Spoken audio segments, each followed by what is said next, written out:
ഏഷ്യാനെറ്റ് ന്യൂസിനെതിരെ പ്രസ്താവന ഇറക്കി KPCC അധ്യക്ഷൻ കെ സുധാകരൻ. ഹൈക്കമാൻഡ് വിളിച്ച യോഗത്തിൽ നടക്കാത്ത കാര്യങ്ങൾ ഏഷ്യാനെറ്റ് ന്യൂസ് റിപ്പോർട്ട് ചെയ്തു എന്നും പച്ച നുണ വാർത്തയായി നൽകുന്നത് എന്തുതരം മാധ്യമ പ്രവർത്തനമാണ് എന്നും കെ സുധാകരൻ ചോദിച്ചു. തെറ്റായ മാധ്യമ പ്രവർത്തന ശൈലി അപലപിക്കുന്നുവെന്നും KPCC അധ്യക്ഷന്റെ പ്രസ്താവനയിൽ പറയുന്നു. സലീം മാലിക് വിവരങ്ങൾ നൽകും തിരുവനന്തപുരത്ത് നിന്ന്. സലീമ, എന്താണ് KPCC അധ്യക്ഷനെ പ്രകോപിപ്പിച്ചത്? ഈ പ്രസ്താവനയിൽ എന്തൊക്കെ കാര്യങ്ങളാണ് ഏഷ്യാനെറ്റ് ന്യൂസിനെതിരെ അദ്ദേഹം പറയുന്നത്? വിജയകുമാർ, KPCC അധ്യക്ഷൻ കെ സുധാകരൻ അല്പസമയം മുൻപാണ് ഒരു പ്രസ്താവന, ഔദ്യോഗികമായ ഒരു പ്രസ്താവന ഇറക്കുന്നത്. അത് ഇന്ന് ഹൈക്കമാൻഡും കേരള നേതാക്കളും തമ്മിലുള്ള യോഗമുണ്ടായിരുന്നു. ആ യോഗത്തിൽ നടക്കാത്ത കാര്യങ്ങൾ ഏഷ്യാനെറ്റ് ന്യൂസ് വാർത്തയായി റിപ്പോർട്ട് ചെയ്തു എന്നുള്ളതാണ് KPCC അധ്യക്ഷൻ ആരോപിക്കുന്നത്. ചർച്ചയുടെ ഉള്ളടക്കം പോലും അറിയാതെയാണ് ഏഷ്യാനെറ്റ് ന്യൂസ് തന്റെ അഭിപ്രായം എന്ന നിലയിൽ വാർത്ത നൽകിയത്. താൻ വികാരാധീനനായി യോഗത്തിൽ സംസാരിച്ചു എന്നും ഒപ്പം തന്നെ ഒറ്റപ്പെടുത്താനുള്ള നീക്കം നേതൃത്വത്തിൽ നടത്തുന്നുവെന്നും ഏഷ്യാനെറ്റ് ന്യൂസ് വാർത്തയായി നൽകി എന്നുള്ളതാണ് കെ സുധാകരന്റെ പരാതി.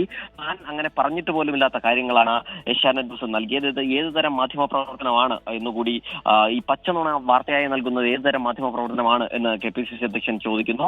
മാത്രമല്ല, പാർട്ടിയുടെ ഐക്യത്തിന് വിരുദ്ധമായ ഒരു അഭിപ്രായ പ്രകടനവും യോഗത്തിൽ ഉണ്ടായിട്ടില്ല, ഒരു നേതാവും അങ്ങനെ നടത്തിയിട്ടില്ല എന്നുകൂടി കെ സുധാകരൻ പറയുന്നു. മാധ്യമ പ്രവർത്തനത്തിന്റെ പവിത്രതയും വിശ്വാസ്യതയും തകർക്കുന്ന തരത്തിൽ യോഗത്തിലെ വിവരങ്ങൾ ഉൾപ്പെടെ വാർത്ത നൽകുന്നത് ഇത് നല്ല പ്രവണതയല്ലെന്നും അത്തരത്തിലുള്ള നീക്കങ്ങളെ അപലപിക്കുന്നു എന്നുകൂടി KPCC അധ്യക്ഷൻ പറയുന്നു. കഴിഞ്ഞ ദിവസങ്ങളിലൊക്കെ തന്നെ ഈ മാധ്യമങ്ങളിലൂടെ വന്ന വാർത്തകൾ കോൺഗ്രസിനെ വല്ലാതെ ബാധിച്ചിരുന്നു. അതുകൊണ്ട് തന്നെയാണ് ഇന്നത്തെ യോഗത്തിന് ശേഷം ഇനി മുതൽ മാധ്യമങ്ങളിൽ ഏതെങ്കിലും തരത്തിൽ പാർട്ടിക്കെതിരായ വാർത്തകൾ വരുന്നെങ്കിൽ അതിൽ ഉടൻ തന്നെ പ്രതികരിക്കണമെന്നൊരു തീരുമാനം കൂടിയുണ്ട്. അതിന്റെ കൂടി പശ്ചാത്തലത്തിലാണ് KPCC അധ്യക്ഷൻ ഈ ഹൈക്കമാൻഡ് വിളിച്ചു ചേർത്ത ഇന്നത്തെ യോഗത്തിൽ നടന്ന കാര്യങ്ങളിൽ ഏഷ്യാനെറ്റ് ന്യൂസിനെതിരെ രൂക്ഷമായ ഭാഷയിൽ വിമർശനവുമായി എത്തിയിരിക്കുന്നത്. വിജയകുമാർ.